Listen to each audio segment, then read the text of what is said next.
But I want to first invite our chair of the Board of Directors for Islamic Seminary Foundation, which is actually the mother organization for the Islamic Seminary of America, Dr. James Jones.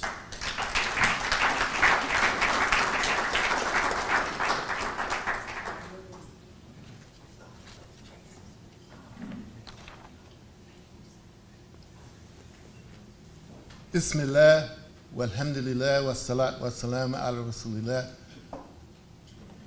MashaAllah, thank you for coming. First time I've been introduced as a mother, but alhamdulillah, Rabbil Alameen. My task today is to talk to you about why TISA, why now, and what can I do. But before I do that, I want to recognize a few people quickly. Dr. Samad, are you here? Would you stand up, please? He was here a few minutes ago with his family. Dr. Samad was with the original Islamic Seminary of America that started in Dallas with Sheikh Omar Suleiman and Sheikh Abdul Rashid.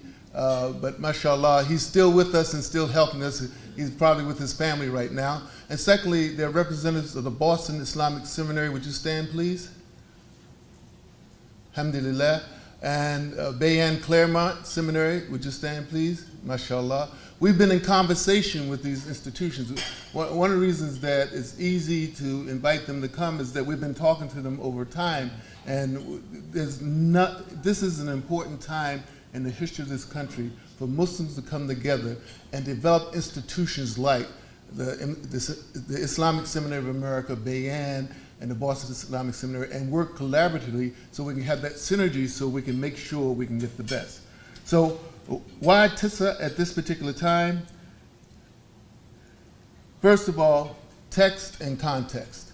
That is to say, we say that the people who come out of TISA should have enough Arabic to deal with the sacred text, but also they should have be conversant with the American situation. The I in TISA stands for Islamic inclusiveness, that we argue that we should make sure men and women feel welcome in our institution, that the cultural and religious and class diversity of our institution is there. And by the way, these are not values exclusive to us. There are other Islamic institutions that have those same values. The third is that it's synergistic. Dr. Bagby used that term, and we network. We wouldn't be here without networking. We don't have a lot of money now, and we're going to talk about money in a little while. And by the way, we'd ask those of you who have your smartphones, tell your friends to tune in on the YouTube channel, inshallah.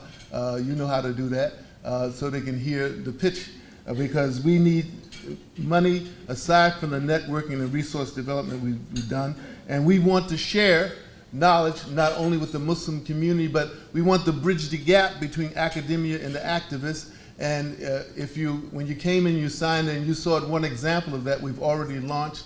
And the editor-in-chief of that, of our journal, Islamic Faith and Practice, should be here, Dr. Zainab Elwani, and you can see, and if you want a copy of the hard copy, I happen to have some with me for sale, but you can get it for free online, because we want to share that knowledge, and we want to bridge the gap between activists and thinkers. So if you look at the people who are involved in this institution, you'll find people who have years and years of experience on the, quote, front lines of community organizations, and you'll find people who've been, particularly Dr. Bagby and I just by ourselves, but there are other people who have been in academia for a long time. And so we want to bring the best of both together, inshallah. So why now? The current social political climate in and outside of Muslim America, I don't have to talk about how tough it is out there, needs more people focused on a world constantly bettered by religious scholarship and ethical leadership. We ought to be the leaders for ethics in this country and worldwide. We have to be. All we have to do is look at the situation in Yemen, the situation in Palestine, in Gaza, the situation in Flint, Michigan.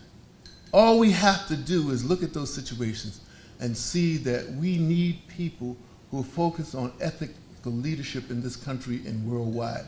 And we believe that institutions like the Islamic Seminary of America will bring that focus.